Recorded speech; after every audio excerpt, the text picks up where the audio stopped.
Eh bien, bonjour, chers collègues. On va pouvoir commencer nos travaux.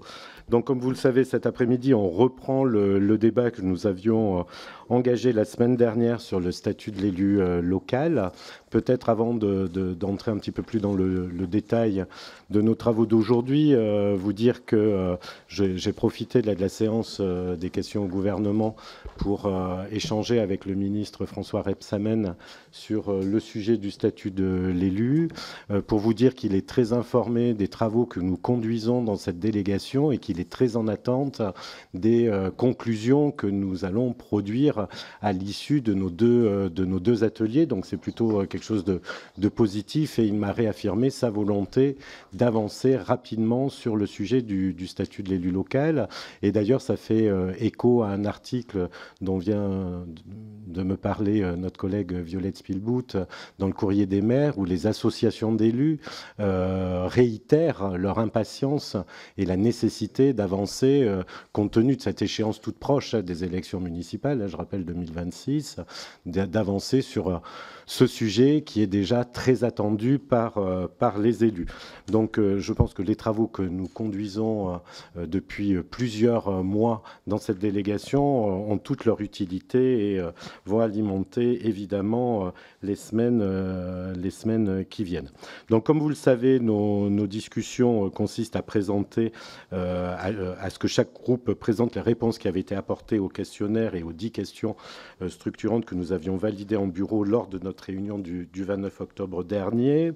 Mercredi dernier, nous avons consacrer nos travaux à une première série de questions qui étaient plus orientées sur l'engagement dans la vie publique locale. Et aujourd'hui, nous allons examiner les 5 dernières questions qui, elles, sont plus relatives aux modalités de rétablissement d'un exercice serein du mandat local, avec cette idée que derrière la sérénité, on va parler bien sûr protection des élus contre les violences, la pertinence d'un allègement du risque juridictionnel qui pèse sur les décideurs locaux, sur la place qui doit être donnée aux obligations déontologiques et enfin aux moyens permettant aux élus d'être suffisamment formés pour assumer leurs diverses responsabilités.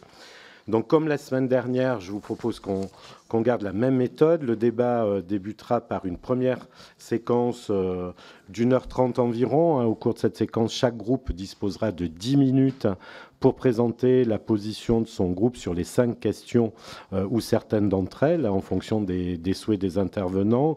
Chaque groupe organisera son temps de parole comme il le désire, avec un ou plusieurs orateurs.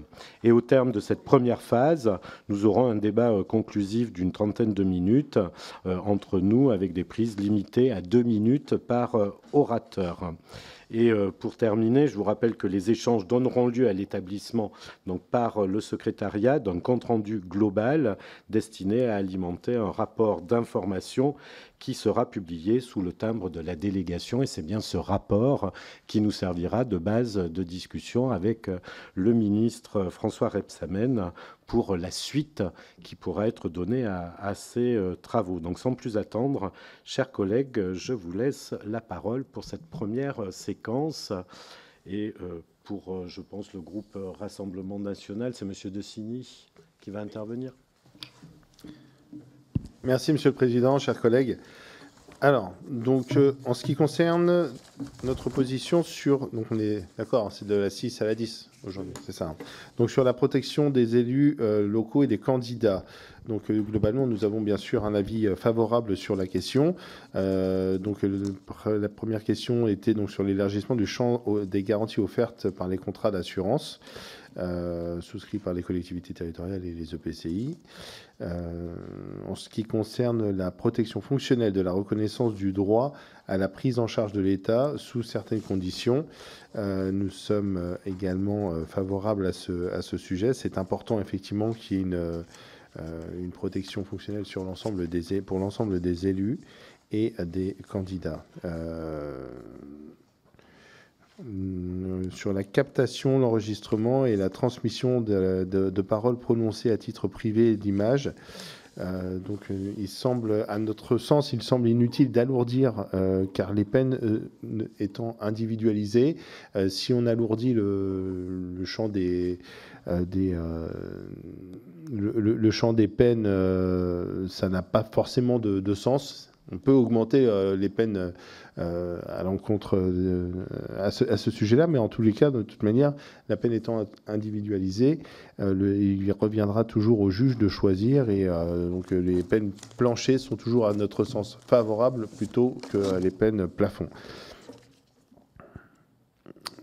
En ce qui concerne donc le fait de réprimer la révélation, la diffusion ou la transmission par quelque moyen que ce soit des informations relatives à la vie privée, c'est important de protéger la vie privée aussi des élus, parce que déjà dans un premier cas, c'est important que chacun soit protégé.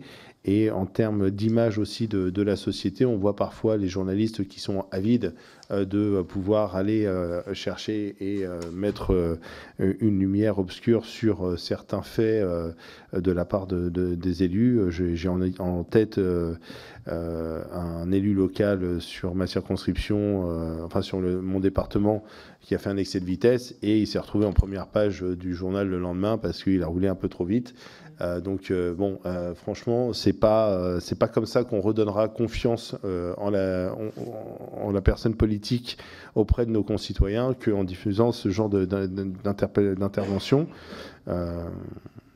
Je dis pas que tout le monde fait des excès de vitesse, je dis pas que c'est bien de faire des excès de vitesse, mais on a le droit au moins à un minimum d'anonymat, au même titre que n'importe qui, et c'est pas parce qu'on est élu qu'on doit être en première page à chaque fois qu'on roule un peu trop vite.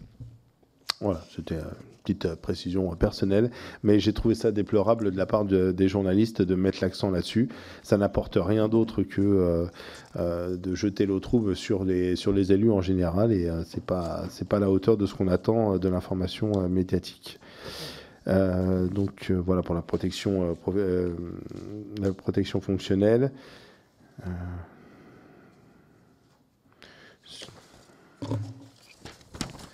Un point d'attention en ce qui concerne donc le soutien de l'État aux petites communes, sur le fait de proposer une prise en charge totale. L'État doit aussi assurer la protection des Français et de leurs représentants. Donc voilà, un petit point d'attention dessus.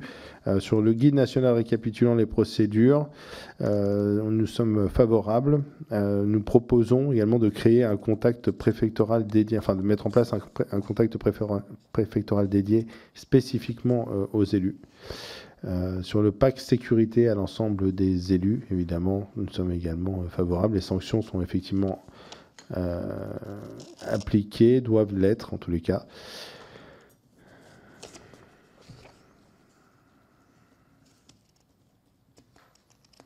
Sur les dispositifs spécifiques en faveur de la protection des élus et de leurs familles, nous sommes favorables, mais étendre la protection par les services de la préfecture aux membres du foyer et au foyer lui-même. Nous sommes assez attentifs à ça, parce que effectivement, par ricochet, on peut atteindre les élus, mais on peut aussi atteindre leurs familles, leurs proches, et c'est important de protéger tout le monde. Sur la mission d'accueil et d'écoute des élus victimes de violences commises par d'autres élus, qui arrivent aussi, que ce soit à l'Assemblée nationale, que ce soit sur le territoire. On est tous parfois, on peut tous être sujets à des pertes de contrôle de certains de nos collègues, et donc nous proposons aussi une assistance juridique systématique et une prise en charge de l'État, par l'État, des dépôts de plaintes et à destination des élus locaux et nationaux. Sur la question 7, sur la réduction des risques juridictionnels pour les élus, donc globalement, concernant la réforme de la définition des conflits d'intérêts en supprimant l'interférence entre des intérêts publics et une spécificité du droit privé. Nous sommes favorables également. En ce qui concerne l'extension de l'obligation déclarative, nous mettons voilà, un point d'attention sur le risque d'être une mesure rédhibitoire pour l'élu. Il ne faudrait pas qu'en fait, par le fait de vouloir être encore plus transparent, ça soit rédhibitoire pour certains élus qui, de peur de ne pas faire leur déclaration correctement, reviendraient sur leur volonté de s'investir par peur de faire des erreurs, pas par peur de ne pas être transparent, mais par peur de faire des erreurs dans les déclarations. Voilà, cela implique que tous les élus aient un accès et un accompagnement numérique également, parce que dans les circonscriptions rurales, comme peut être le département de l'Aisne, tous les élus ne maîtrisent pas le biais numérique par lequel il faut avoir recours. Donc ce serait bien de peut-être, je ne sais pas, par le biais de France Service ou par le biais des préfectures, mettre en place un accompagnement de manière à ce qu'ils ne se sentent pas seuls et qu'ils n'aient pas peur de faire des erreurs dans leur déclaration. Pour la question 7. Et donc sur la question numéro 8, les propositions issues, donc déclaration à tous les élus locaux et référents déontologues de tout don. Voilà, nous sommes favorables, mais peut-être uniquement pour les sommes dépassant 1 000 euros, parce que c'est à chaque fois qu'un élu reçoit une bouteille de champagne ou autre, il faut qu'il fasse une déclaration. Ça peut apparaître parfois un peu rédhibitoire et un peu compliqué. Donc les déclarations, oui, mais d'un montant, nous estimons au-delà de 1 000 euros, c'est suffisant.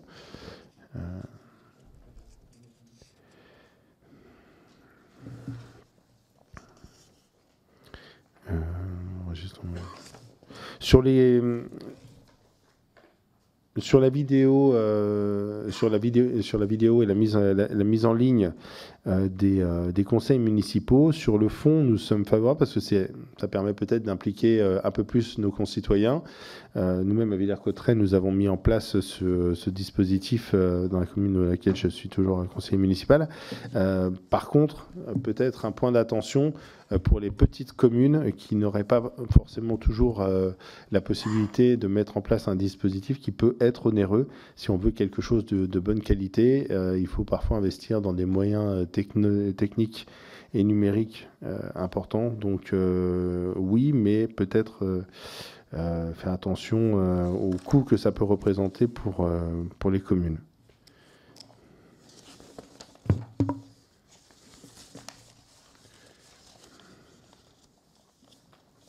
Sur la question numéro 9, sur la session d'information obligatoire de 2 jours pour tout élu local à faire au cours de ces 3 premiers mois de mandat.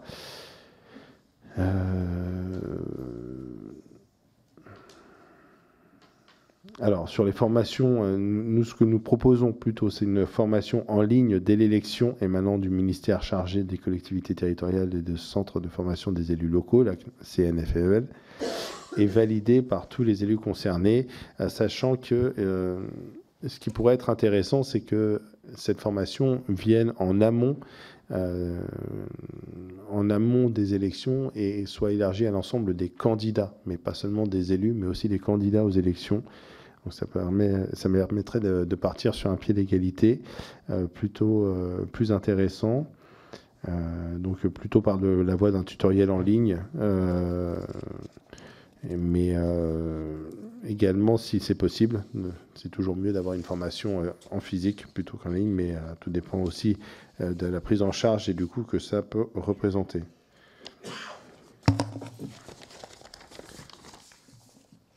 Et sur la question numéro 10, sera-t-il possible d'élargir l'offre de formation accessible aux élus locaux sans la qualité de formation, que la formation soit affectée? Nous sommes plutôt favorables avec un point d'intérêt sur l'élargissement du spectre de la formation sans nuire à sa qualité et permettre aux maires de faire un signalement au procureur de la République lorsqu'ils ont un doute sur des cas de violence intraconjugale afin qu'une enquête soit menée par les services de police pour protéger la victime.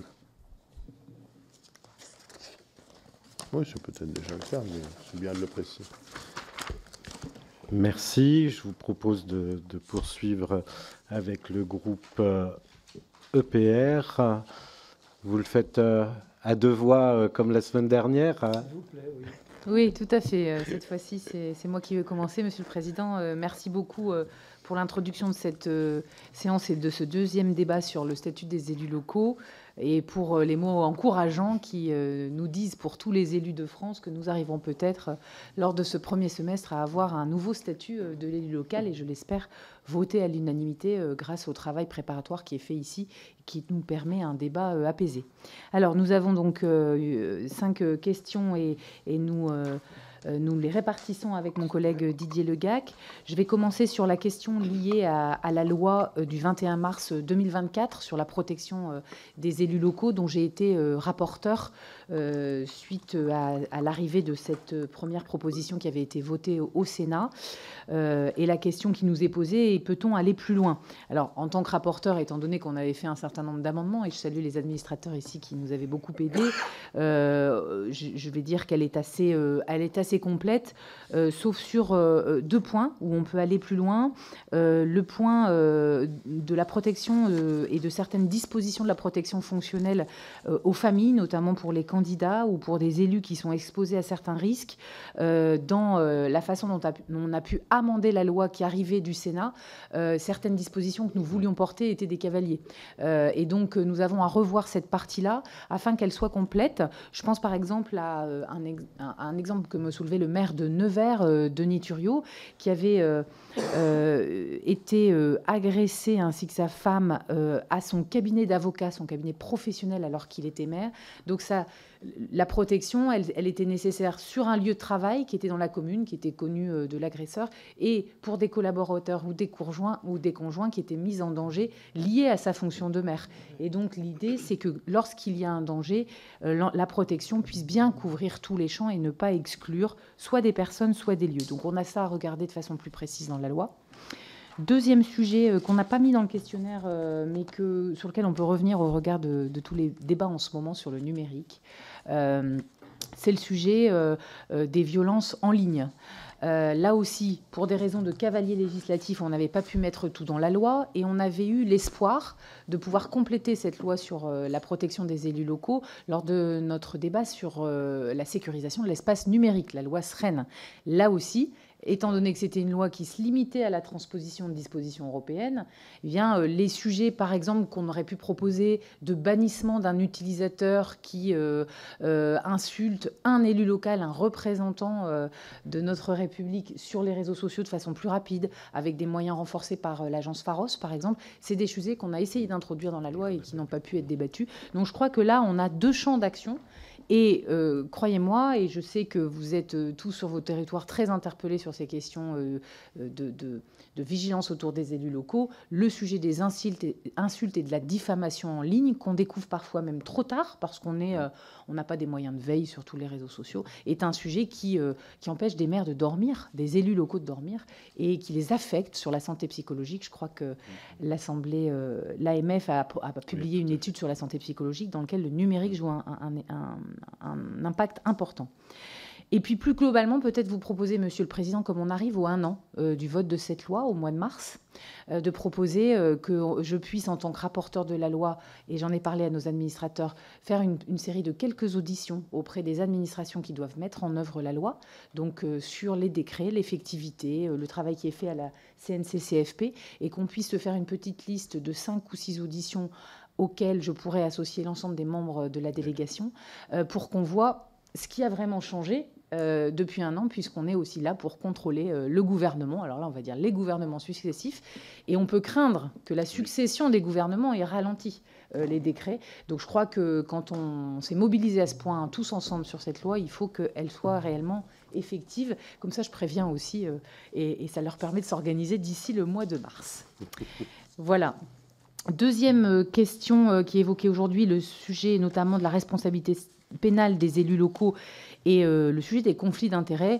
Bon, rappelez que, bien sûr, et tu me le disais tout à l'heure, cher Didier, les élus locaux doivent être exemplaires. Et donc, tous les sujets et les situations de conflit d'intérêts doivent être prévenus. On a des dispositions pour cela. Et doivent être sanctionnés lorsqu'il s'agit notamment d'intérêts privés qui sont en jeu pour quelqu'un de la famille, quelqu'un que l'on connaît, où on va favoriser une affaire du fait de son pouvoir d'élu local. En revanche, la disposition qu'on a introduit dans cette proposition de loi, c'est le sujet des conflits d'intérêts public-public. Je suis maire d'une commune, je suis représentant dans l'EPCI, dans la communauté de communes ou l'agglomération, et je dois sortir pour tous les dossiers qui concernent ma commune. Il y a un truc qui ne va pas. Pareil pour les organismes délégués, pour l'urbanisme ou pour l'eau. Si finalement je suis l'élu local, l'exécutif, et que je dois ne pas être concerné pour ne pas être attaqué au pénal sur ce qui concerne ma propre commune, on voit bien qu'on est arrivé au bout. Et je crois que le Premier ministre a beaucoup insisté sur la simplification, la débureaucratisation. Eh bien, tous les élus locaux sont très favorables à ce que cette disposition puisse être effective, supprimer le conflit d'intérêts public-public. Et beaucoup d'avocats ont déjà travaillé le sujet. Je crois qu'on sera au point juridiquement sur ce point. Et puis, dernière question que j'évoque pour ensuite laisser les autres sujets à Didier Le Gac, c'est le sujet des obligations déontologiques.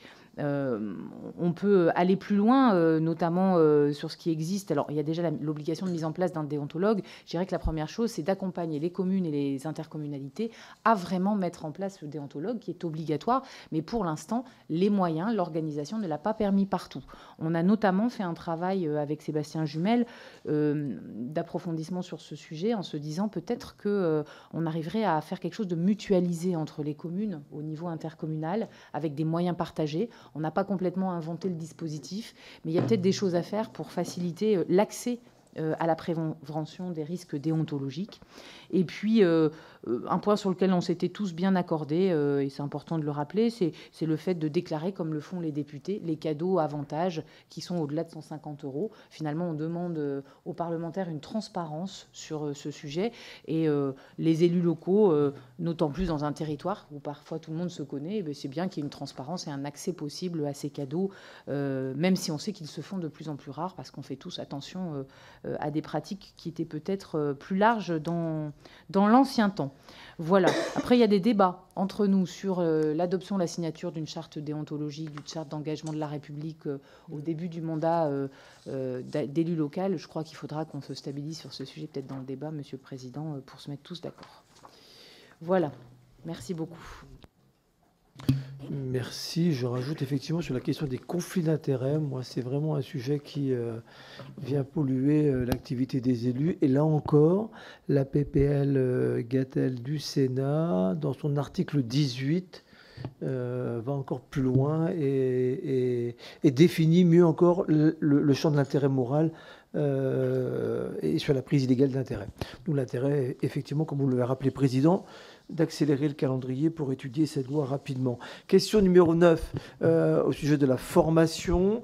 Quel socle commun de formation utile à l'exercice des fonctions? Nous, il nous semble d'abord indispensable d'organiser une session d'information obligatoire d'une durée de 2 jours au moins, qui devrait être mise en place et devrait être suivie par tout élu local au cours des 3 premiers mois de son mandat.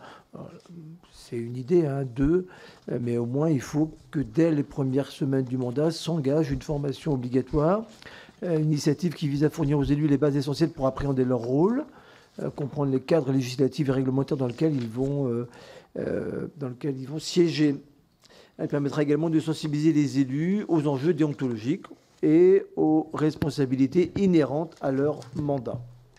Donc voilà, une session d'information ou de formation obligatoire dès les premières semaines du mandat. Ensuite, nous proposons d'augmenter le congé de formation qui pourrait passer de 18 à 24 jours, une augmentation qui offrirait davantage de temps aux élus pour approfondir leurs connaissances et compétences dans des domaines cruciaux pour l'exercice de leurs fonctions.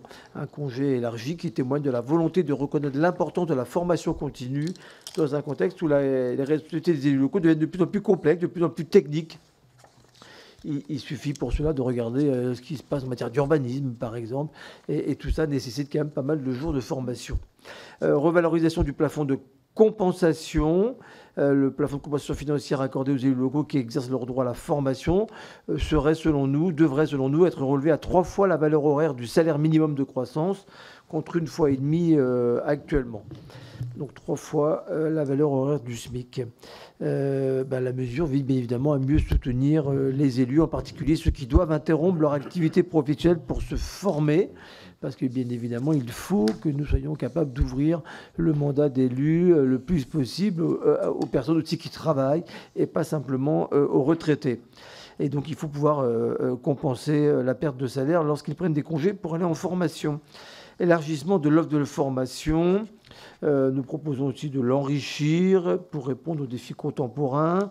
Élargissement qui peut inclure des modèles sur des thématiques comme la transition énergétique, la gestion de crise, le numérique ou encore la participation citoyenne. Mais pour cela, on a la chance d'avoir dans notre pays le CNFPT, et dont il faut faciliter l'accès au catalogue au plus grand nombre d'élus. Enfin, la question numéro 10, pour élargir, est-il possible d'élargir l'offre de formation accessible aux élus locaux sans que la qualité de formation en soit affectée? Notre réponse est oui. 3 fois oui, cela est tout à fait possible et même nécessaire. Il est essentiel de répondre aux nouveaux besoins de formation auxquels les élus sont confrontés. On l'a dit en intégrant des thématiques émergentes, je viens de le dire. Et donc l'élargissement de l'accès au catalogue CNFPT à un plus grand nombre d'élus est une priorité, ce qui inclut particulièrement les conseillers municipaux des communes de moins de 3500 habitants, qu'on a souvent l'habitude d'oublier, en tous les cas qui sont moins bien dotés. Eux aussi, bien sûr, dans les petites communes, ont droit à un accès facilité à la formation. Voilà, Monsieur le Président, notre réponse du groupe Ensemble pour la République à ce deuxième débat sur le statut de l'élu. Merci. Eh bien, merci. Et je passe maintenant la parole à Madame Feld pour le groupe La France Insoumise Nouveau Front Populaire. Merci, Monsieur le Président. Donc, pourrait-on aller plus loin que la réforme du 21 mars dans la protection des candidats et des titulaires d'un mandat électif local? Donc, les députés LFI et LFP se sont abstenus sur le vote final de la loi renforçant la sécurité et la protection des maires et des élus locaux du fait de la surenchère pénale et répressive inutile, selon nous, qu'elle proposait par diverses mesures visant à aggraver les peines pour des infractions commises envers les élus. D'une part, ces propositions, pour nous, entretiennent l'idée d'une justice d'exception pour les élus, et d'autre part, cette course en avant répressive n'a jamais prouvé son utilité. Plutôt que d'aggraver aveuglément des peines, il vaut mieux se poser la question de l'utilité de telles mesures qui viennent après le passage à l'acte. Renforcer les sanctions pénales ne résout en rien la crise démocratique que traverse le pays et la crise de confiance entre les élus et les citoyens. Lors de ces débats, nous avons plutôt proposé d'introduire des mécanismes de médiation entre élus et citoyens. Et donc, nous refaisons cette proposition. Selon nous, l'insécurité dans laquelle peuvent se trouver les élus est indissociable de leur perte de pouvoir d'agir pour répondre aux besoins des citoyens. Il s'agit donc ici aussi de redonner des moyens décisionnels, mais aussi humains et financiers aux élus locaux. Sinon, les maires peuvent devenir les réceptacles des colères courantes de la société, comme on le voit malheureusement trop souvent. Protéger les élus locaux ne peut pas se résumer à durcir les réponses aux actes malveillants, notamment de la part de groupuscules violents d'extrême droite, dont ils peuvent être la cible, mais plutôt agir à la racine pour éviter que de tels actes se produisent. Le lien de confiance entre les citoyens et les élus ne pourrait être rétabli que si l'on traite de la réponse de l'État au sens large, au niveau local comme national, aux problèmes du quotidien. Sur le volet de la protection... Pardonnez-moi, je vous ai écouté. Sur le volet de la protection fonctionnelle, donc la prise en charge des honoraires d'avocats, des frais de justice, des réparations de préjudice, des mesures de protection par la commune, nous regrettons que la loi du 21 mars 2024 ne soit pas allée assez loin dans son renforcement. Donc je partage ce que vous avez dit, mais sauf erreur de ma part, elle n'est pas étendue à l'ensemble des élus locaux, simplement à ceux qui ont des délégations. Et nous, on souhaiterait en effet qu'elle soit étendue aussi à l'ensemble des élus, même ceux qui n'ont pas de délégation ou qui ne sont pas maires. Sur la question numéro 7, nous ne défendons pas de nouveaux allègements de la responsabilité pénale des élus, notamment concernant les conflits d'intérêts, comme ce qui est proposé ici et là par le Sénat, ou la proposition de loi qui a été déposée par les députés, donc Mme Spilbou et M. Delautrette. Pour nous, il existe déjà un certain nombre de dérogations qui permettent d'atténuer la responsabilité pénale des élus dans des situations spécifiques. Et aller plus loin, encore une fois, pourrait entretenir l'idée d'une justice d'exception qui protège les élus et pourrait aggraver, selon nous, la crise démocratique locale par une mauvaise perception de telles mesures aux yeux des citoyens. D'autant plus qu'il n'y a eu, par exemple, que 20 condamnations d'élus en 2023 pour prise illégale d'intérêt, après 21 en 2022. Face aux difficultés rencontrées par les élus locaux sur ces sujets, d'autres réponses sont possibles et nous souhaitons mieux accompagner les élus en amont, toujours pareil, afin d'éviter qu'ils se retrouvent involontairement dans des situations de conflit d'intérêts et risquent d'être condamnés. Nous défendons le développement de la formation des élus ainsi que du conseil juridique. Les dispositifs du code pénal et les règles de déport sont complexes, en effet, et chaque élu devrait pouvoir être formé à ces sujets en début de mandat, puis tout au long de son mandat. Le dispositif prévoyant le recours à un référent déontologue pourrait être approfondi, notamment concernant le rôle du déontologue, car depuis la loi 3DS, chaque élu a le droit de consulter un référent déontologue, mais cela a été très peu suivi d'effet. Sur la question numéro 8, nous constatons qu'avec la montée en compétences et en technicité au niveau local, mais également la volonté des derniers gouvernements, notamment depuis 2017, de développer la différenciation territoriale, les risques se multiplient d'interférences, notamment par le développement du lobbying local, avec des représentants d'intérêt de plus en plus encouragés à agir auprès des acteurs locaux. L'extension du répertoire des représentants d'intérêt de la Haute Autorité pour la transparence de la vie publique aux acteurs locaux depuis le 1er juillet 2022 est donc le bienvenu. Et nous défendrons toujours le plus de transparence possible, notamment par des mesures d'élargissement et des obligations déclaratives des élus locaux, dont avantages et invitations. Nous nous opposerons par contre à la proposition du Sénat ou la proposition de loi susmentionnée des députés Spilbou et Delautrette d'intégrer à la charte, et vous en avez parlé aussi, Madame Spilbou, de l'élu local, prévu à l'article L 1111-1-1 du CGCT depuis 2015, du respect des valeurs de la République. Cette référence s'inspire largement de la philosophie de la loi du 24 août confortant le respect des principes de la République, dite loi séparatisme, qui impose donc par le contrat d'engagement républicain à toute association de s'engager à respecter de tels principes de la République. Depuis, cette loi a causé de nombreuses dérives et abus du fait de l'incertitude juridique liée à cette notion, privant des associations de subventions. Intégrer cette référence à la charte de l'élu local, c'est étendre inutilement cette logique de suspicion généralisée sur les élus locaux, sur ces maires qui font pourtant tenir la République au quotidien auprès des citoyens en tentant de maintenir des services publics à la hauteur des besoins, tandis que l'État se désengage du territoire national. La charte de l'élu local existe, ainsi que de nombreux dispositifs légaux visant à garantir le respect des obligations déontologiques des élus locaux pour éviter les conflits d'intérêts. Nous défendons encore une fois un meilleur accompagnement des élus locaux pour prévenir ces interférences par une meilleure formation sur les dispositions pénales, les règles de déport, les obligations déontologiques, afin qu'ils soient tous et toutes familiarisés avec le droit pour éviter de se retrouver dans des situations illégales. À côté de la formation, des outils comme le référent déontologue doivent être développés dans les collectivités et mobilisés. Sur la question numéro 9, nous estimons que face à la technicisation des politiques locales, au transfert de compétences et donc de responsabilités, mais également à l'évolution nécessaire des enjeux environnementaux ou sociétaux, il est indispensable de faire évoluer la formation des élus qui concerne leurs fonctions, à côté de leur droit à la réinsertion professionnelle que nous avons déjà évoqué dans les précédentes questions, en proposant notamment une clarification entre le droit individuel à la formation des élus, le DIF, et le droit à la formation lié à l'exercice du mandat pris en charge par les collectivités. D'autant plus qu'il est constaté que les dispositifs de reconversion professionnelle prennent le dessus par rapport à la formation suivie en cours de mandat.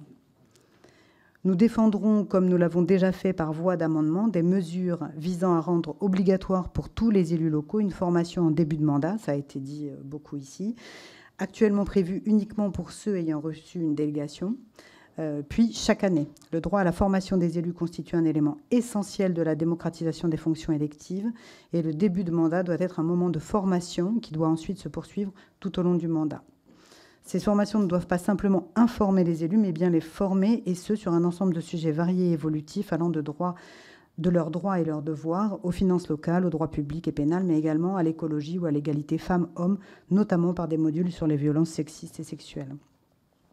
Donc pour arriver à une telle qualité de formation, il faut du temps, mais aussi des financements, ça a été dit aussi ici. Nous soutenons les mesures visant à allonger le congé de formation pour les élus locaux salariés, afin de concilier l'impératif de formation avec la vie professionnelle et d'augmenter le plafond de la compensation apportée par les collectivités aux élus qui perdent des revenus en raison de la prise d'un congé de formation. Pour encourager à ce que les élus locaux se forment davantage, l'État devra nécessairement accompagner financièrement les collectivités. Actuellement, les collectivités ne mettent que très peu en œuvre les dépenses de formation. Et selon l'IGA et l'IGAS, la part des collectivités qui n'exécutent aucune dépense de formation est estimée aujourd'hui à 60%. On estime même que seulement 3 à 5% des élus locaux se forment par an, ce qui est très très peu. Actuellement, le modèle de financement de la formation des élus repose sur l'hypothèse d'un taux de recours très faible. Or, pour pousser au développement de la formation, il faudra de nouveaux moyens et de nouvelles mesures incitatives. Ce sont particulièrement les élus des plus petites communes qui pâtissent aujourd'hui du manque de formation, alors que 80% des élus locaux siègent dans des communes de moins de 2000 habitants, qui disposent de faibles moyens pour la formation et de temps pour se former aussi, puisque dans ces petites communes, ils cumulent souvent leur mandat et leur emploi. Donc une révision du mode actuel de financement du droit à la formation des élus locaux serait la bienvenue. Actuellement basé sur un ratio de minima 2% du montant total des indemnités de fonction qui peuvent être allouées aux membres de l'Assemblée délibérante, cette indexation favorise en fait les élus des plus grandes collectivités.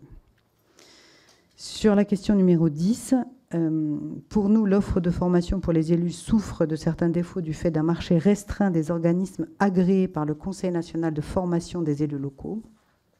L'Île-de-France concentre environ un quart des organismes agréés, alors que 18 départements ne comptent aucun organisme agréé et plus d'une cinquantaine, un seul, ce qui génère des inégalités d'accès à une offre de formation de proximité.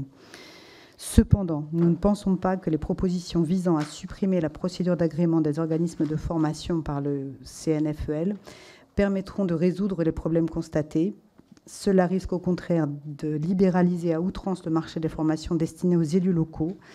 La faible proportion d'organismes privés est notamment due au filtre du CNFEL. Le secteur public, universités, instituts d'études politiques, représente par contre à peine 9% du total des organismes de formation. Une piste pourrait être de chercher à augmenter cette part. Je vous remercie. Merci. Comme je voulais l'évoquer tout à l'heure, je vous propose de suspendre la séance pour permettre aux collègues d'aller voter sur la loi d'urgence pour Mayotte, et nous reprendrons la séance après le vote.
Il y a un micro.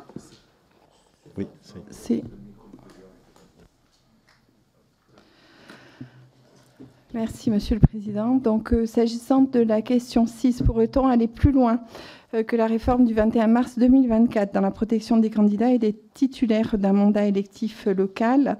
Nous pensons que la réforme de 2024 a déjà posé des bases solides en renforçant la sécurité et l'intégrité des élus. Cependant, il est toujours possible de faire davantage. Nous pourrions envisager d'introduire des mesures supplémentaires pour améliorer notamment la protection physique et numérique des élus, notamment face aux menaces croissantes en ligne. Il serait également pertinent de renforcer les programmes de soutien psychologique et juridique pour les élus confrontés à l'intimidation ou au harcèlement. Donc, j'ai été moi-même, avant d'être députée, maire d'une commune dans les Alpes de Haute-Provence où j'ai subi des menaces, notamment numériques, avec des menaces de me brûler sur la place de la mairie. Et donc, la personne qui était visée et qui a proféré ces menaces sur Internet a fait l'objet d'un simple rappel à la loi par le procureur. Donc voilà, donc ce n'est pas c'est de la vraie réalité, la menace sur les élus. Et j'ai moi-même été harcelée par les Gilets jaunes pendant 7 mois qui ont campé devant chez moi. Donc voilà, pour planter le décor. Ne faudrait-il pas alléger le risque juridictionnel pesant sur les élus locaux, notamment au titre des responsabilités pénales, du conflit d'intérêts ou des incompatibilités de fonctions ? Alors bien sûr, la transparence et la responsabilité sont des principes fondamentaux. Cependant, nous devons veiller à ce que le cadre juridique actuel ne freine pas l'initiative et l'engagement de ceux qui souhaitent servir le pays et leur collectivité. Il serait pertinent d'alléger certains aspects de la responsabilité pénale afin de distinguer les erreurs administratives faites de bonne foi et les véritables comportements répréhensibles avec l'intention délibérée, l'élément pénal constitutif de la faute pénale.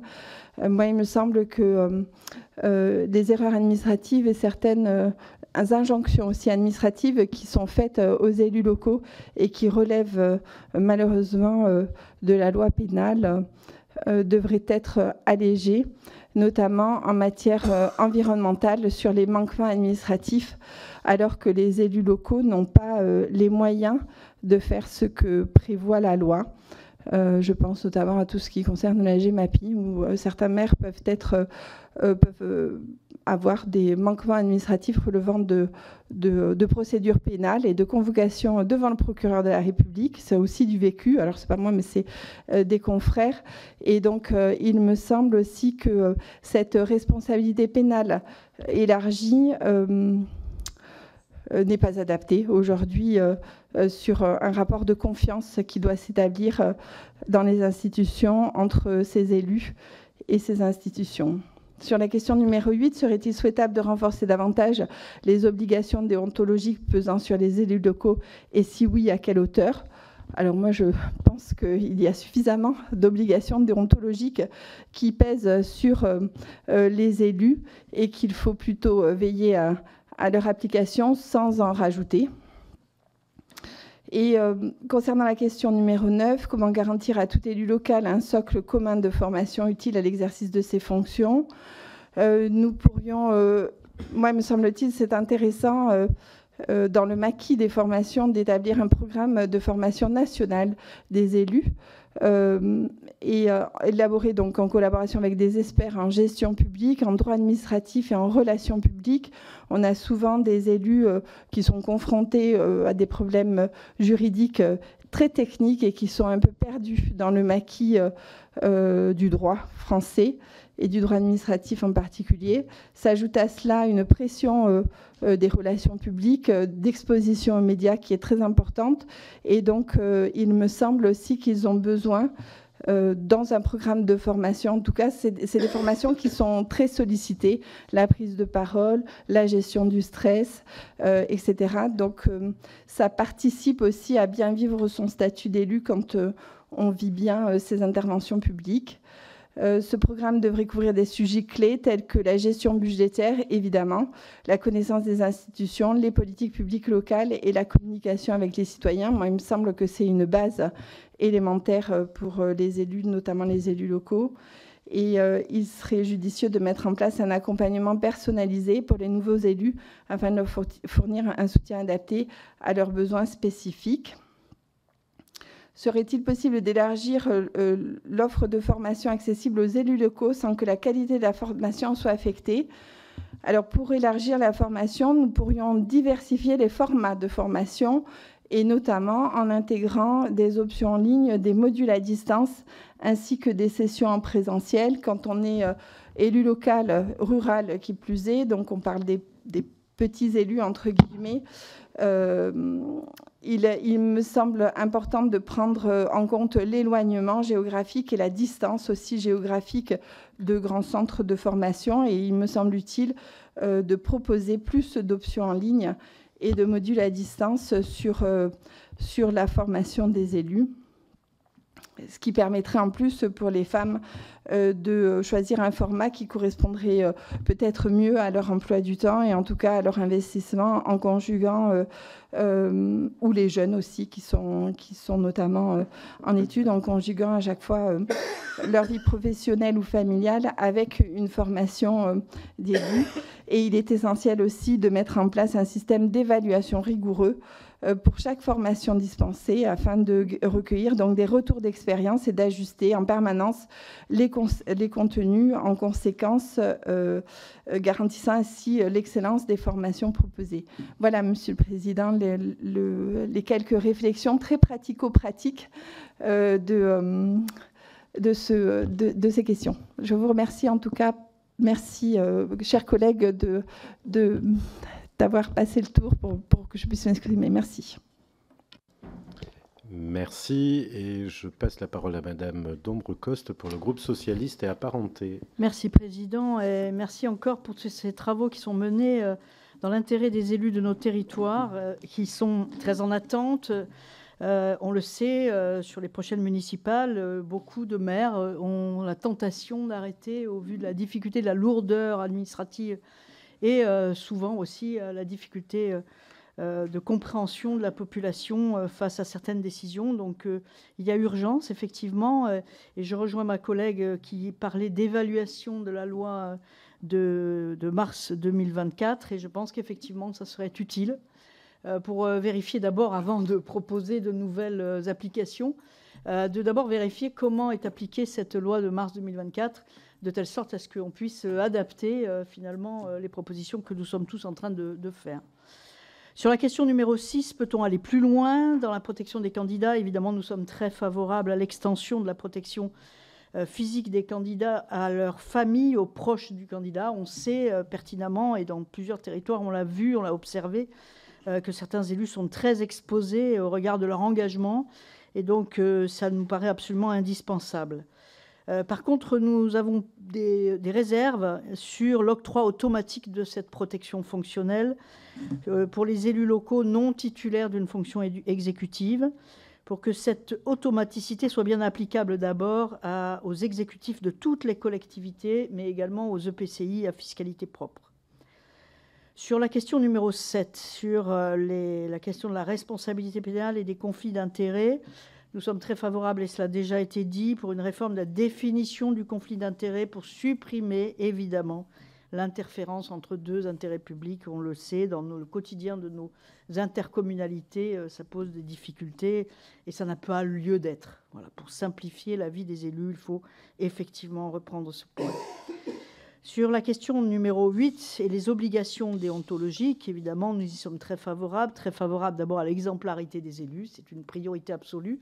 Si on veut retrouver la confiance des Français dans leur représentation, qu'elle soit nationale ou locale, l'exemplarité est un impératif, j'ai envie de dire. Encore aujourd'hui, on le répète, mais il faudrait, outre le répéter, arriver à le faire progresser. Et donc, bien sûr, nous sommes favorables à la reprise des dispositions donc, figurant dans ce texte de loi de mars 2023. Non, oui, je ne me trompe pas. Pour l'extension aux maires de 3500 habitants et plus de l'obligation de déclarer ses intérêts à la haute autorité pour la transparence de la vie publique. Ça nous paraît important d'élargir cette disposition. Ensuite, pour l'obligation pour tous les élus locaux de déclarer au référent déontologue tout don, avantage, invitation, bien sûr.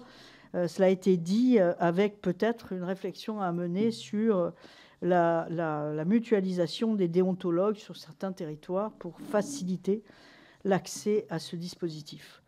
Et nous sommes évidemment très favorables à l'intégration du respect des valeurs de la République dans la charte de l'élu local, avec l'engagement, bien évidemment, de tout chef d'exécutif à respecter cette charte devant l'organe délibérant. Sur la question numéro 9, donc sur la question de la formation, nous sommes évidemment favorables à l'instauration d'une session de formation obligatoire pour tout élu local à effectuer pendant les 3 premiers mois de mandat, mais également à l'allongement à 24 jours au lieu de 18 de la durée du congé de formation et la fixation du plafond de la compensation financière, comme cela a été proposé déjà, à 3 fois la valeur du SMIC horaire. La formation est indispensable, notamment dans les petites communes. La gestion des affaires publiques est devenue tellement complexe en matière de budget, mais comme en matière d'urbanisme, qu'il est absolument impératif de renforcer nos élus et de les accompagner, ce qui permettrait de rendre plus attractif cette mission, cette fonction d'élus et de représentants de la population. Sur la question numéro 10, donc élargir l'offre de formation aux élus locaux, sans que la qualité de la formation soit affectée, eh bien, nous proposons tout simplement l'accès au catalogue de formation du CNFPT en faveur des conseillers municipaux des communes de moins de 3 500 habitants, ainsi qu'aux membres de l'organe délibérant des EPCI de moins de 3 500 habitants. Voilà, Président, ce que je pouvais dire sur la position donc, du groupe socialiste. Merci. Pour le groupe écologiste et social, c'est moi. C'est Monsieur Duplessis. Pardon. Oui, merci Monsieur le Président. Sur la question de la réforme du 21 mars 2015, je me joins aux demandes du groupe EPR et socialiste de pouvoir tirer à minimal un bilan de mise en œuvre, voire un bilan d'exécution. Sur la question de l'extension de la protection juridictionnelle, je rejoins l'analyse qui semblerait pertinent que ce soit élargi aux familles et je pense aussi, et ça a été dit par la collègue insoumise, aux élus d'opposition. Si un certain nombre de conflits avec les habitants peuvent émerger dans le cadre de décisions individuelles et donc dans l'exercice de délégation, il puisse aussi que des élus majoritaires et parfois minoritaires soient aussi pris à partie pour leur prise de position et pas pour leur choix individuel, mais pour l'exécution de leurs compétences, mais bien pour leur positionnement politique et l'expression de leur opinion politique. Et je crois qu'il faut aussi les protéger. Sur, par ailleurs, la question du pénal, quand même, ne règle pas tout. Nous, ce qu'on constate quand même sur nos territoires, c'est à la fois le recul du service public et notamment l'augmentation des situations de détresse, malheureusement, dans notre société, qui contribue à la fois à ce climat de violence et de prise à partie des élus, parce que tout simplement, par quelqu'un qui attend depuis plusieurs années son logement social, qui en voit d'autres passer, etc. Au bout d'un moment, on peut comprendre une forme d'agacement. Je pense aussi, par exemple, moi j'ai quand même un territoire où la question de la désertification médicale est particulièrement prégnante et il peut arriver parfois qu'on ouvre des MSP et en fait les médecins qu'on a trouvés ont globalement déjà leur clientèle et donc toute la population à qui on avait promis un meilleur accès aux soins, et bien quand ils se présentent au sein de la MSP et qu'ils découvrent qu'en fait il n'y a aucun rendez-vous disponible, et bien pareil, ça crée de l'énervement et de la frustration. Donc il y a quand même un enjeu à lutter contre la précarisation d'une partie de la société pour faire diminuer la violence et garantir l'accès aux droits, notamment sur un certain nombre de services publics. J'ai encore en tête le choix unilatéral de la Poste de fermer une agence postale sans prévenir personne et au dernier moment, évidemment, quand on apprend que la Poste va fermer 3 semaines avant et que la mairie doit se débrouiller toute seule pour construire le plus rapidement possible une agence postale municipale pour compenser ce retrait de la Poste, j'estime quand même que si on avait pris 6 ou 9 mois, si la Poste nous avait annoncé bien en avant la difficulté de ce bureau de poste, on aurait pu à la fois concerter les habitants et trouver le palliatif le moins douloureux possible et calmer un certain nombre de situations. Donc il y a à la fois un enjeu de transparence dans la prise de décision et un enjeu démocratique pour faire calmer les situations de tension qu'on peut rencontrer dans l'exercice de son mandat, ce qui renvoie aussi directement au débat budgétaire qu'on peut avoir sur les ressources des collectivités territoriales et la capacité des maires à tenir leurs promesses, à exécuter les politiques publiques pour lesquelles ils ont été élus et donc à leur garantir de pouvoir se projeter dans un environnement financier qui est quand même plus ou moins stable, même si évidemment les conjonctures internationales peuvent venir perturber. Mais là quand même on atteint des niveaux de coupe et des manières de les annoncer qui sont quand même difficilement anticipables et qui causent évidemment des problèmes aux élus locaux dans leur capacité à rendre les services à la population à la fois sur lesquels ils se sont fait élire et qu'ils ont promis à leurs concitoyens. Sur la question de l'allègement du risque juridictionnel et notamment l'engagement de la responsabilité pénale des élus, c'est en effet une demande qui revient régulièrement dans les échanges avec les élus locaux. Pour autant, on ne note pas une explosion importante du nombre d'occurrences où la responsabilité pénale des élus aurait été réellement engagée, où un élu aurait été sanctionné sur le plan pénal pour une décision. Donc est-ce que ce problème en est vraiment un? Et à la fois, il y a quand même un enjeu à lutter contre le sentiment d'impunité vis-à-vis du personnel politique et plus largement des élus qui peut exister dans la société. Et je crois que ce que nous pardonnent moins nos électeurs et la population n'est pas qu'on commette parfois des fautes, ça personne n'en est exempt. Par contre, c'est que quand il y a faute, il n'y a pas toujours sanction, et c'est bien ça qui, à mon avis, qui crée la défiance, plus le fait que de reconnaître que parfois il y a des fautes et qu'elles doivent être sanctionnées. Donc nous, on est assez réticents sur le fait d'alléger encore la responsabilité. Par contre, il y a un enjeu au niveau de l'État et de la préfecture de s'assurer de la légalité et d'accompagner les élus locaux dans leur capacité à proposer des délibérations qui soient légales.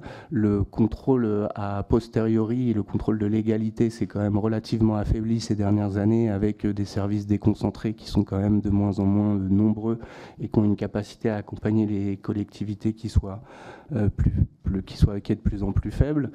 Et moi, je me questionnerais sur la mise en place d'une possibilité de saisie préalable pour sécuriser un certain nombre de décisions qu'on pourrait considérer comme potentiellement litigieuses pour que les élus locaux, s'ils ont un doute sur la pertinence de leur délibération, ils la fassent valider en amont dans des délais raisonnables par la préfecture.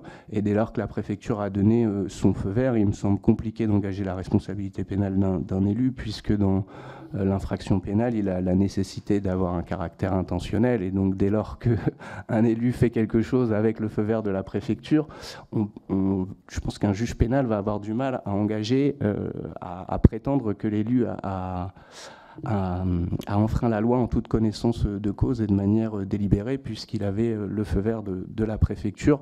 Donc peut-être créer une procédure de saisie préalable des services préfectoraux pour faire valider les décisions qu'une majorité ou qu'un élu estimerait peut-être potentiellement litigieux, ce qui nous éviterait d'avoir à diminuer la responsabilité pénale et civile des élus, qui, à mon avis, est un enjeu à la fois démocratique et républicain d'égalité devant la loi. Les élus doivent rester soumis à la loi. Sur la question des obligations déontologiques, je peux rejoindre un certain nombre de demandes liées à la clarification, en effet, autour des conflits d'intérêts. Moi-même étant conseiller municipal et ayant été désigné pour représenter ma commune dans un certain nombre d'organismes, alors que les délibérations liées à cet organisme-là viennent en conseil municipal, je ne peux plus m'exprimer dessus, alors que je ne suis membre de cette instance uniquement au titre de contrôle de la ville. Ce qui, dans ces cas-là précis, en effet, semble être des règles qui n'ont pas grand sens. Par contre, les règles de conflit d'intérêts liées aux activités privées, professionnelles ou familiales, celle-là doit être sanctuarisée, mais en effet, je pense qu'on peut peut-être travailler sur un certain nombre de règles qui font que quand un élu représente sa collectivité dans un organisme extérieur, il me semble qu'il est tout à fait légitime que dans le cadre de sa collectivité d'origine, il continue à pouvoir s'exprimer dessus. Par ailleurs, en creux, il y a l'autre facette. Moi, un exemple très concret sur ma métropole où un élu, compte tenu de ses activités professionnelles, n'avait pas pu exercer une fonction liée aux compétences de mobilité et de transport, et donc un autre élu avait été désigné. Pour autant, c'est l'élu qui était en situation de conflit d'intérêts, en tout cas potentiel, parce que le conflit d'intérêts existe avant même la matérialisation de la prise illégale d'intérêt, qui est une notion parfois incomprise aussi par les élus et qui mériterait peut-être un peu de pédagogie. La seule existence du risque suffit à caractériser un conflit d'intérêts. Il n'y a pas besoin de la prise illégale d'intérêt. Mais bon, on ne va pas avoir le débat juridique là. Mais en tout cas, pour revenir à mon exemple, l'élu qui était en situation du coup potentielle de conflit d'intérêts se rendait aux réunions techniques à la place de l'élu qui avait la délégation, et l'élu qui a la délégation ne faisait que signer les décisions de l'élu qui n'était pas censé être en charge de la compétence. Et j'avoue qu'on a été dépourvu de levier pour mettre fin à cette situation. Donc on voit quand même que la question des conflits d'intérêts, elle est quand même complexe, et qu'il y a des fois des abus et des fois des contraintes qui ne correspondent pas aux besoins et aux enjeux du sujet. Sur la question des déclarations d'intérêt, etc., je pense que pour au moins les communes de plus de 3500 habitants, on peut en effet étendre les obligations de déclaration de manière similaire à ce qu'on peut avoir, nous, à l'Assemblée nationale, déclaration de patrimoine, de compte de ressources. La question de déclarer les dons de plus de 150 €, là, la proposition du collègue du RN de monter à 1000 € me semble quand même excessivement haut comme plafond. Mais 150 €, la même règle que pour nous, me semble assez proportionnée. Sur la question de la formation des élus, c'est effectivement un vrai sujet, à la fois pour les sécuriser, eux, dans l'exercice de leurs compétences, mais aussi pour créer cette appétence démocratique. Je pense que je ne suis pas le seul à constater que chez un certain nombre de nos concitoyens, le fait que la politique n'est pas accessible à tous, ou ne les concernerait pas parce qu'ils ne seraient pas assez compétents, est un réel enjeu. Or, ça a été dit, dans un certain nombre de nos villages, il nous manque malheureusement des volontaires pour être élus, et donc cet enjeu de la formation est importante, et en même temps n'est pas l'alpha et l'oméga, car un élu n'est pas censé être un technicien, n'a pas vocation à l'être. Il a normalement des services techniques, notamment pour les grosses communes, et du coup se pose la question des moyens humains mis à disposition des élus, notamment ruraux, pour exercer leurs compétences. Moi, la majorité de mes communes, elles sont ouvertes une demi-matinée par journée, elles mutualisent leurs secrétaires, et une secrétaire de mairie ou un secrétaire de mairie par ailleurs n'est pas là pour éclairer juridiquement un exécutif.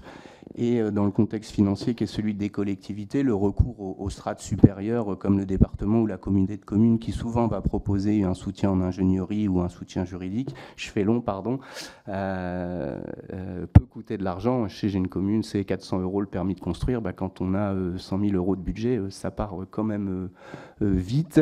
La question de l'extension du droit de formation, le problème qu'il est, c'est qu'aujourd'hui, les crédits qui sont disponibles ne sont pas utilisés.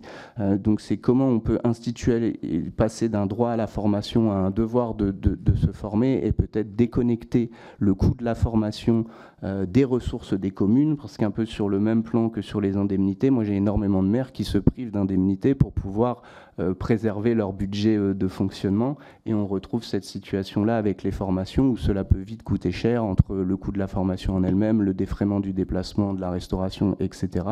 Et où finalement le droit à la formation des élus vient amputer les moyens de fonctionnement de la collectivité, et donc les élus s'auto-censurent. Donc peut-être sanctuariser le budget formation et le déconnecter des budgets des collectivités, notamment des communes les plus petites.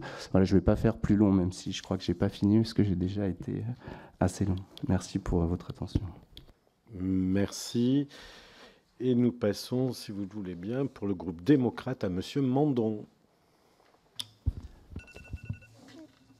Merci, Monsieur le Président. Bien, je suis particulièrement heureux de participer à cette seconde séance, après avoir travaillé et planché sur le thème « Lever les freins à l'engagement dans la vie politique locale ». Et bien là, nous abordons donc ce second aspect de notre sujet, rétablir un exercice serein du mandat local. Alors, je crois que évidemment, là aussi, on souhaite répondre à une ambition, à une noble ambition. Et je crois effectivement que à la fin de ce mandat municipal, je pense au mandat municipal, parce qu'il structure réellement la vie locale, nous pouvons dire que nous sommes sans doute à un moment très particulier de notre vie démocratique, et que l'on a sans doute atteint, de manière assez indiscutable, un niveau de difficulté et de complexité, finalement, qu'on peut apparaître record. Je pourrais qualifier de record. Et ce degré de complexification de l'action publique, doublé de cette inflation normative qui semble impossible à contrarier, exige, suppose toujours plus de temps pour les élus, plus de compétences, avec une professionnalisation, ce qui est assez paradoxal, une forme de professionnalisation et donc beaucoup de formation, et puis même des collaborateurs supplémentaires, de l'ingénierie, toujours plus. Et donc tout cela génère évidemment des coûts. Et je formule cette observation au moment où nous sommes dans la contrainte, au moment où il nous faut rationaliser et comprimer nos dépenses de fonctionnement. Alors, ce sentiment de contrainte et d'entrave que ressentent énormément d'élus, et ça, je crois que ça a été d'ailleurs très bien formulé, je tiens à le redire, dans le rapport que nous revisitons quelque part aujourd'hui. Le rapport que je rappelle, c'est sur le statut de l'élu local. Je pense qu'à ce moment-là, il nous faut dire qu'il garde toute sa pertinence et que c'est un excellent point d'appui pour le travail que nous devons faire dans la perspective de cette fin de mandat. Donc on espère, sur le plan législatif, arriver à faire émerger, aboutir une réforme, mais nous sommes conscients qu'on s'inscrit dans un temps plus long. Et c'est ce que je voudrais aborder, notamment à partir de la question 6, où nous considérons, au groupe démocrate, que cette réforme que nous avons soutenue constitue sans doute une première réponse au constat préoccupant de la hausse significative, là je parle des violences contre les représentants de l'autorité élue, en particulier les maires ruraux qui par leur très grande proximité de leurs concitoyens, et que leurs concitoyens sont, entre guillemets, à portée de baffe ou d'insultes. Cette réforme suivait 3 orientations. J'aimerais bien pouvoir les rappeler. Renforcer la protection des élus de la République et de leurs proches et les conditions de leur prise en charge. Ouvrir aux associations d'élus et aux assemblées territoriales la possibilité de se constituer partie civile. Redéfinir certaines infractions en y intégrant les actes de cyberharcèlement. Et il semble opportun, sans doute, de pouvoir évaluer, comme ça a été déjà dit par mes collègues, la portée de l'application de la loi avant d'envisager l'étude de mesures nouvelles, et ce d'autant plus qu'aucun des 2 décrets prévus pour son application, je crois sur l'assurance des risques liés au mandat et sur les modalités de protection des candidats, n'a été publié, à ma connaissance. Il est permis d'espérer que les moyens supplémentaires accordés par ailleurs au ministère de la Justice permettront d'abréger sensiblement, comme pour les autres contentieux pénaux, les délais de jugement des affaires de violence contre les élus. La loi confère au maire la qualité d'officier de police judiciaire, sous l'autorité du procureur de la République. Cette qualité de l'agent de l'État, c'est important de le rappeler, l'expose plus que tout autre élu. Ce qui explique que dans la grande majorité des cas, selon les chiffres du ministère de l'Intérieur de 2023, les victimes de violences sont des maires ou des élus titulaires d'une délégation. La demande d'extension de la protection fonctionnelle à tous les élus locaux, au motif qu'ils sont de plus en plus exposés à des violences, menaces et outrages dans l'exercice de leur mandat, nous apparaît constituer une revendication fréquemment évoquée. Elle a d'ailleurs conduit le législateur à se positionner récemment, c'était la loi du 21 mars 2024, renforçant la sécurité et la protection des maires. Et si celle-ci n'a pas pu encore produire toutes ses conséquences, en effet, il convient en outre de souligner qu'elle comporte précisément une demande de rapport au gouvernement sur ce sujet. Je crois que c'était l'article 18. Alors, compte tenu de ces éléments, il nous semble opportun, absolument, d'obtenir une évaluation précise de la portée de l'application de la loi avant d'envisager l'étude de mesures nouvelles. Sur la question 7, alors là, évidemment, le Sénat a enrichi la documentation avec son rapport d'information flash. Et c'est sûr que nous sommes favorables à une meilleure définition de la notion de conflit d'intérêts et sa compréhension par les acteurs eux-mêmes. Comme d'ailleurs la question 7 le suggère elle-même, le risque juridictionnel évoqué n'est sans doute pas homogène, relevant parfois du droit pénal, parfois du droit administratif. Il provient d'ailleurs autant, sinon plus, de l'interprétation jurisprudentielle des textes législatifs que de ces textes eux-mêmes. C'est-à-dire qu'un allègement, entre guillemets, tel qu'envisagé, peut être dans certains cas objectivement difficile à obtenir. Par ailleurs, il nous semble que toute démarche qui donnerait l'impression de vouloir accorder aux élus une forme d'impunité ou de régime spécial risquerait de susciter de fortes incompréhensions. Les allègements suggérés ne pourraient donc être proposés qu'au cas par cas, dans des hypothèses où la rédaction actuelle des textes aboutirait à des conséquences manifestement excessives au regard de la responsabilité des élus. Et c'est ainsi qu'une attention particulière pourrait être apportée à l'harmonisation des dispositions pénales régissant le conflit d'intérêts. L'article L. 1111-6 du Code général des collectivités territoriales, issu de la loi du 21 février 2022, dispose que les représentants d'une collectivité territoriale ou d'un groupement de collectivités territoriales désignés pour participer aux organes décisionnels d'une autre personne morale de droit public ou d'une personne morale de droit privé en application de la loi ne sont pas considérés du seul fait de cette désignation en situation de conflit d'intérêts. Il conviendrait, à notre avis, de vérifier que cette formulation couvre bien toutes les situations dans lesquelles la présence d'un élu dans un organe de décision relève d'une obligation juridique extérieure à sa volonté. Il conviendrait également de préciser les règles corrélatives correspondant à la publicité et aux modalités pratiques d'exécution du déport des élus en risque de conflit d'intérêts et de favoriser la formation des élus à ce propos. Je crois qu'il y a un vrai enjeu et il nous faut d'ailleurs, en parallèle, je crois, conforter la capacité d'accompagnement des élus locaux par les services de l'État. Je pense ici à cette collaboration assez naturelle qui existe bien souvent entre services préfectoraux et élus locaux. Sur la question 8, par rapport aux obligations déontologiques, je reviens au Code général des collectivités territoriales, son article 1111-1. Il comporte en annexe une charte de l'élu local, donnant ainsi une obligation déontologique que celle-ci contient la sanction symbolique de la loi. Alors cette charte constitue toujours un cadre adéquat pour la définition des obligations déontologiques qui sont imposées aux élus. C'est donc moins sur la nouvelle formulation de principes déontologiques généraux que sur leur mise en pratique qu'il conviendrait de porter l'attention. La mise en place depuis 2023 des référents déontologues des élus dans les départements a été conçue pour faciliter la mise en œuvre des obligations déontologiques. Il pourrait être donc utile d'en évaluer l'action en se souvenant que leur intervention est facultative. On pourrait également encourager, dans le respect de l'autonomie des collectivités, le développement de la définition de cadres déontologiques propres à celle-ci. Je pense au code de bonne conduite, charte locale de déontologie, etc. Bref, nous avons un vaste champ à explorer. Sur la question de la formation, il ne serait, selon nous, guère utile de proposer un socle commun de formation s'il apparaissait que ce socle ne correspond pas à un besoin effectivement ressenti et exprimé par les élus. Et la pratique montre que les élus expriment un tel besoin, surtout en début de mandat.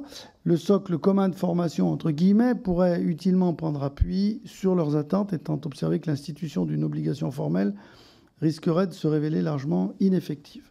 Conditions juridiques et matérielles d'exercice du mandat, droits, obligations et compétences essentielles des élus pourraient constituer la base de cette formation. Bien entendu, il nous semble souhaitable d'offrir aux élus qui le souhaiteraient des possibilités ultérieures de formation sur les sujets de leur choix en relation avec leurs responsabilités électives. Voilà ce que je pouvais formuler sur la formation, en disant tout de même que s'il y a une expression globale et générale d'un besoin important de formation, dans la pratique, ça ne semble pas, ceci dit, être généralisé à tous les élus. Il y a des exceptions et malheureusement, peut-être une certaine réticence. Alors, comment adapter plus ou davantage l'offre aux conditions propres d'exercice du mandat en fonction de la taille, des caractéristiques des collectivités? Ça, c'est une vraie question pour nous, notamment, sans doute, en proposant peut-être une formation répondant à des attentes spécifiques aux besoins des élus. Et je pense notamment à nos élus de ruralité. Je vous remercie de votre attention. J'espère que je n'ai pas été trop long. Merci. Non, très bien, merci. Alors, est-ce qu'il y a d'autres points que vous souhaiteriez aborder? Chaque groupe a donné ses positions sur les questions, mais on a encore un peu de temps si vous souhaitez compléter. Oui, mais bien sûr. 2 minutes. Non, mais ça ne va pas être long, t'inquiète pas.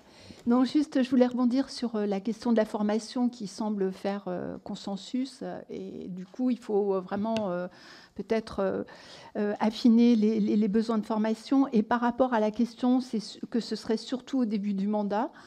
Moi, j'attire l'attention sur le fait que tout au long d'un mandat, il peut arriver des choses. En 2020, effectivement, le mandat a commencé avec le Covid, mais le Covid aurait pu arriver en milieu de mandat. Donc, là, il y avait un besoin sans doute de formation par rapport à des aspects sanitaires, d'organisation, enfin, etc. Et le deuxième volet qui me fait dire ça, c'est aussi les aspects financiers, où on a parlé de formation sur le budget. Et au-delà du budget, c'est aussi l'approche financière, comptabilité, etc. Et parfois, ça évolue tout au long d'un mandat, et notamment quand arrive une crise des subprimes ou de je ne sais quoi, ou de ce qu'on ne sait pas ce qui va arriver là, vu l'incertitude du monde, hein, pour faire simple, ça va impacter sans doute durant les mandats en cours, que ce soit conseil départemental ou conseil régional. Mais voilà, c'est des choses peut-être aussi à le tenir compte par rapport à ne pas que se focaliser sur le début du mandat. C'était juste un commentaire par rapport à ça. Très bien. Madame Feld. Oui, merci. Moi, je n'ai pas très bien compris les arguments de la position socialiste. Enfin, j'imagine que vous la partagez, en tout cas, qui a été donnée tout à l'heure, sur les réserves par rapport à l'extension à tous les élus de la protection fonctionnelle. Simplement, si je pouvais avoir des éléments sur les arguments. Disons qu'on ne va pas commenter les avis des uns et des autres. Je pense que chaque groupe a exposé sa position. D'accord, je pensais que c'était un espace de débat. Oui, non, mais c'est un espèce d'échange et de discussion où chacun donne sa position. Après, quand bien même elle n'est pas partagée, moi ce qui m'importe, c'est que chacun puisse faire part de la position de son groupe. Voilà. Après, c'est pas forcément de rentrer dans l'explication et la confrontation sur les divergences de point de vue. Ce qui est important, c'est que chacun puisse exposer son point de vue, quand bien même il serait différent. Voilà, il appartient à chaque groupe de donner la position de son groupe. Oui, c'était juste pour comprendre, en fait. C'était pas forcément pour polémiquer, c'était juste pour comprendre les arguments. Bon, d'accord. Ensuite, sur les conflits d'intérêts, Ça m'a interpellé l'intervention du collègue de vous, pardon, j'ai pas les noms et les prénoms en tête. Parce que c'est vrai qu'il y a une grande question sur comment on les fait cesser. Enfin, je veux dire, au quotidien, on peut vivre dans notre vie d'élu, je crois, des dysfonctionnements. Et en fait, on a beau avoir des lois, bien souvent, on est un peu démunis sur la façon dont on peut faire cesser certaines situations très locales. Parmi les raisons qui font que les élus abandonnent aussi, et c'est pour ça que nous on est très favorable à l'extension de faire attention aussi à des élus qui n'ont pas de mandat exécutif. Moi j'ai vu plusieurs fois dans ma carrière des témoignages d'élus qui vivaient par exemple des maires qui s'arrogeaient le droit de faire passer des délibérations à la préfecture qui n'avaient jamais été délibérées en conseil municipal, qui se sont plaints de cette situation auprès de leur préfet et que le préfet n'a jamais donné suite et ces élus ont démissionné de leur conseil municipal. Voilà. Donc ce sont des situations comme ça qui sont, j'espère, pas trop partagées. Malheureusement, moi j'en ai quand même connu, j'espère que vous en avez pas trop connu, mais ça existe aussi. Et donc quels sont les moyens qu'on donne aussi derrière pour faire respecter les lois qu'on va mettre en place.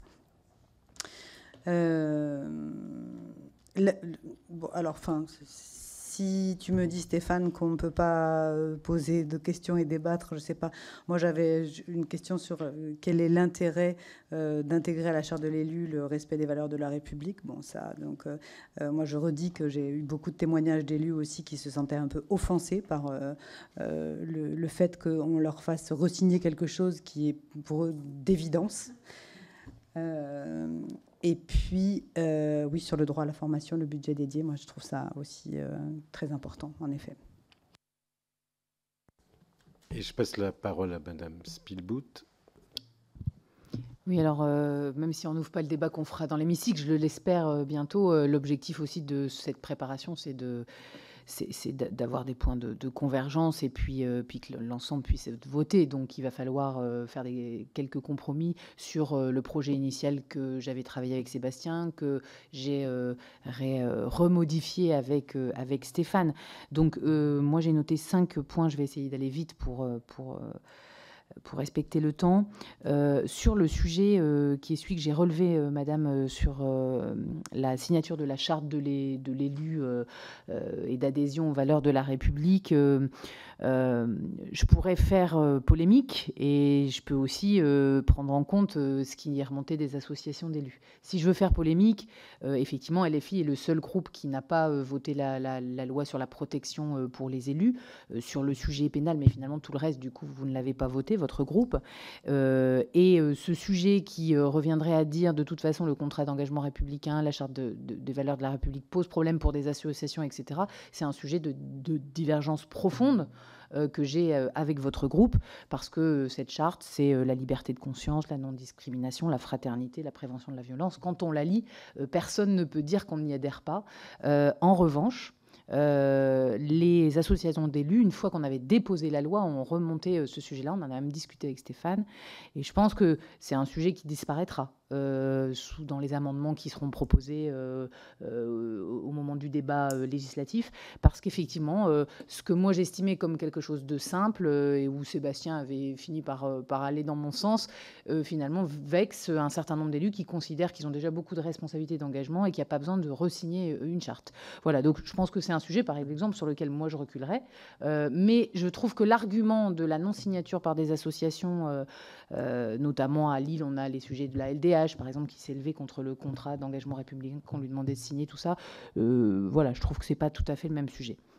Deuxième point, la formation, point sur lequel on pourrait reculer par rapport à la proposition de loi aussi, c'est que le sujet d'aller plus loin que le catalogue agrémenté, on va dire, par les organismes officiels, avait pour but de pouvoir faciliter l'accès à la formation sur, je pense par exemple à des formateurs qui n'ont pas passé l'agrément avec tout ce que ça demande, surtout quand ils sont tout seuls, que c'est pas une grosse société, et qui sont pourtant sur un territoire où ils pourraient accompagner des élus, ou des anciens élus qui voudraient devenir formateurs, qui créent leur cabinet d'études et de conseils, et puis finalement, comme ils ne sont pas agréés, ils ne peuvent pas rentrer dans le financement. C'était plus à ça qu'on pensait, plus à ce sujet d'accessibilité, mais on a beaucoup de travail des lobbies de la formation des élus qui se sont exprimés auprès de nous, auprès des associations. Je pense que ça sera un sujet de discussion quand même, mais je pense que ça, de la même façon, on n'arrivera pas à le faire valider.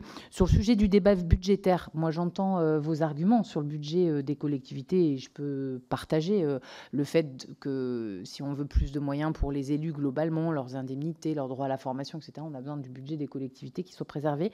Mais je crois qu'il faudra tous qu'on essaye, si on veut faire avancer la loi rapidement, avoir un temps en commission des lois et un temps dans l'hémicycle qui nous permettent de la voter bien, positivement pour les élus, qu'à chaque fois on ne revienne pas, peut-être dans nos déclarations liminaires, on fera chacun nos plaidoyers sur le budget, mais après, si on ne s'en détache pas, on risque d'être un peu dans ce qu'on voit souvent à l'Assemblée, et je pense qu'on est capable, sur le statut de l'élu local, de dépasser ce sujet-là, même s'il est liminaire quelque part, voilà. Sinon, Stéphane, il pourrait me le dire à chaque fois qu'il me parle, en fait, qu'il manque de budget dans les collectivités territoriales. Voilà. Sur la protection fonctionnelle... Pardon. Non, je partage ce que vous venez de dire. Je pense que l'idée importante, ça serait peut-être trouver un système pour sanctuariser ces financements-là, pour justement qu'ils ne servent pas de variable d'ajustement dans les politiques budgétaires des collectivités. C'est ça.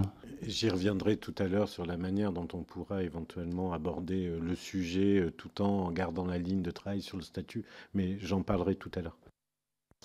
Et puis, je termine par les deux derniers sujets. Le sujet de la protection fonctionnelle, là, il y a eu beaucoup de débats, effectivement, au moment du vote de la loi sur la protection fonctionnelle.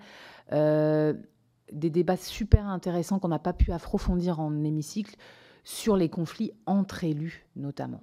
C'est-à-dire, et encore aujourd'hui, on m'a parlé d'un sujet comme ça, dans une visite à l'Assemblée, quelqu'un me dit, moi j'étais élu local, j'ai démissionné parce que j'avais du harcèlement moral du maire, j'étais dans l'opposition, et c'est souvent dans les plus petites communes, d'ailleurs c'est pire dans les plus petites communes, moi je vis des choses difficiles dans ma grande commune, mais souvent c'est pire, et en fait, tout ce sujet de déclenchement de la protection fonctionnelle, qui dépend, par exemple, si deux élus se battent physiquement, qui dépend de qui est le premier qui porte plainte contre l'autre, qui sera considéré victime ou auteur, tout ça est d'une complexité incroyable.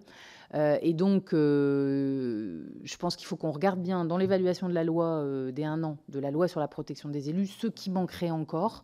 Mais en réalité, il y a eu quand même un consensus. Moi, je suis élu d'opposition, donc j'étais plutôt pour que les conseillers sans délégation puissent en bénéficier aussi.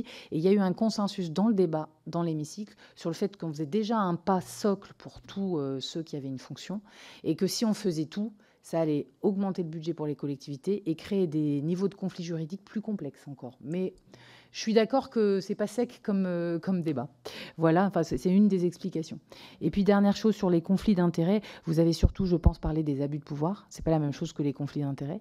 Les abus de pouvoir d'un maire sur un territoire, d'une baronnie installée, des arrangements, tout ça, c'est ce qu'on n'a plus envie de voir dans nos territoires, qu'ils soient ruraux ou métropolitains. Ce qui est sûr, c'est que ça soulève le sujet du rôle du préfet et des médiateurs dans les préfectures pour accompagner les conflits entre élus locaux ou la bonne application des règlements intérieurs. Pareil, beaucoup de petites communes sont en grande difficulté là-dessus. Ça ne peut pas être le boulot du déontologue. Et je pense que dans les référents en préfecture, là, il y a un pas à faire pour aider des communes à régler leurs conflits internes. Et il y a malheureusement des choses graves qui se passent dans des petites communes. Moi, j'ai eu le cas d'une commune dans le Nord. Et donc, c'est un sujet qui n'est peut-être pas de l'ordre législatif, mais qui est peut-être dans le rôle de l'État sur l'accompagnement des maires. Enfin voilà, c'est un sujet qu'on doit travailler, qu'on a évoqué aussi à ce moment-là. Bien, merci Madame Spielbout de ces précisions. Alors comme je le disais tout à l'heure en termes de méthode, pardon, Monsieur Mandon. Pardon, merci. Permettez juste de rebondir sur deux remarques. La première, c'est par rapport à la formation sur les 6 premiers mois. Il me semble que cette définition du socle pourtant est importante parce que ensuite former pour qu'ensuite se déroule au mieux le mandat. Et donc, c'est bien j'allais dire, qu'on soit en condition pour exercer. Voilà, on est d'accord. Ensuite, mais c'était une précision que je pense qu'il est important peut-être de rappeler, parce que je n'avais peut-être pas tout compris dans votre remarque, chers collègues. Donc, on est d'accord. Moi, j'ai un point. Je suis favorable et j'ai déposé une proposition de loi avec une disposition sur la médiation territoriale. Et dire qu'on a sans doute à institutionnaliser quelque chose, je pense à l'échelle peut-être de l'arrondissement, et permettre au préfet de s'appuyer sur une compétence, un homme peut-être ou une femme d'expérience, et qui a eu le recul de la vie d'assemblée. Parce que ce n'est pas un fonctionnaire d'État, peut-être un magistrat, n'a pas ce recul de cette vie d'assemblée. Qu'est-ce que la vie d'assemblée? Et d'ailleurs, nous sommes à un moment de notre vie démocratique au niveau national où on voit toute l'importance que cela peut prendre. Et je pense qu'il faut qu'on se dote de règles. Et c'est une manière d'investir et de renforcer la démocratie locale. Alors, voilà, j'ai déposé un texte en ce sens et j'espère qu'on ouvrira le débat sur ce point. Ce qui est certain au travers des débats que nous avons eus, qui pourrait aller beaucoup plus loin, on voit que dans le champ des collectivités, de l'engagement local, nombreux sont les sujets sur lesquels il y a encore matière à travailler et à faire des propositions.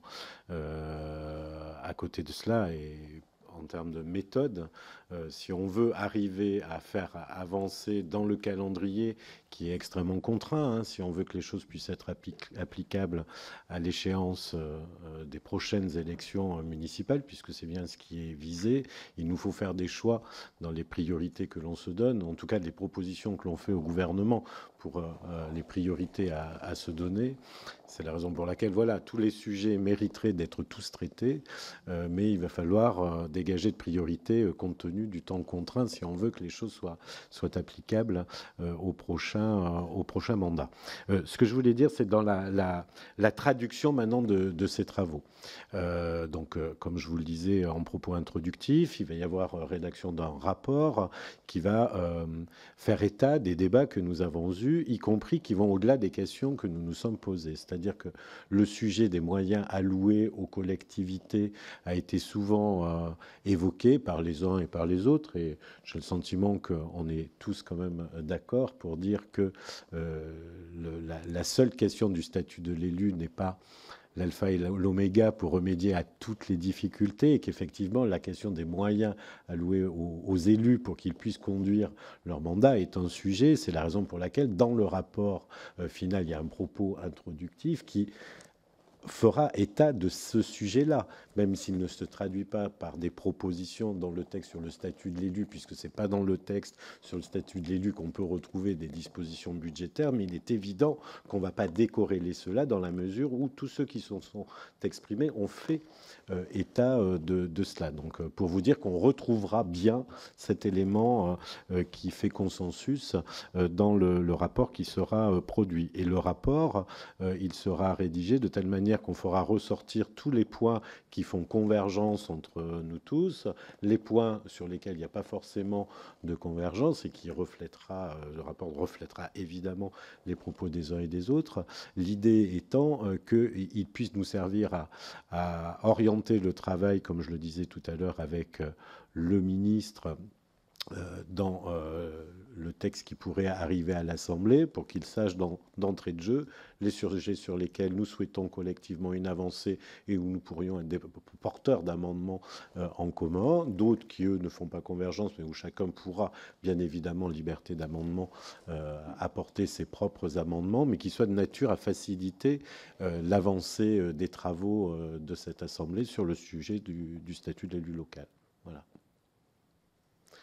Donc maintenant, j'allais dire, la balle est dans le camp de nos administrateurs qui ont la lourde tâche maintenant de formaliser par écrit tout cela. Évidemment, le rapport fera l'objet d'une présentation, d'une validation, bien évidemment, par chacun des groupes, pour être certain que les propos qui y sont rapportés sont fidèles aux propos qui ont été tenus par les uns et par les autres. Donc il y a un petit peu de travail encore, mais sachant que je leur ai donné un délai extrêmement contraint, puisque l'idée c'est qu'on aille très vite pour fournir ce travail au ministre, parce que si on veut l'inscription du texte dans les délais impartis, il faut vraiment qu'on fasse ces travaux-là très, très rapidement.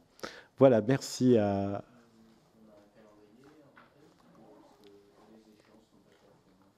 L'objectif, c'était qu'on ait finalisé tout cela là dans les mi-février au plus tard.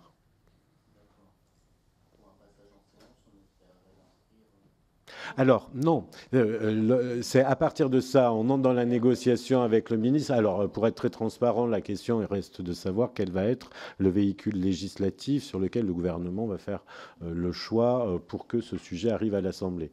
Vous n'ignorez pas qu'il y a eu une PPL votée au Sénat, la PPL Gatel, sur le sujet du statut de l'élu, qui pourrait servir de support à la discussion, puisque déjà voté au Sénat, donc arriverait à l'Assemblée et par amendement permettrait d'introduire les propositions d'évolution du texte que nous avons, qui seront issues de nos travaux. Donc, reste à savoir si le choix qui sera fait par le ministre sera celui-là, ou s'il sera de repartir d'un texte nouveau.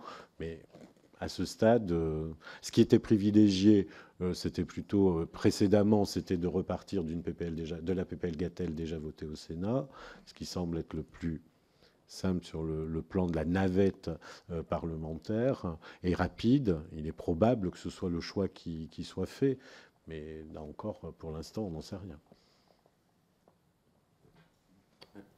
Bon, eh bien, merci à toutes et à tous, et donc à très vite.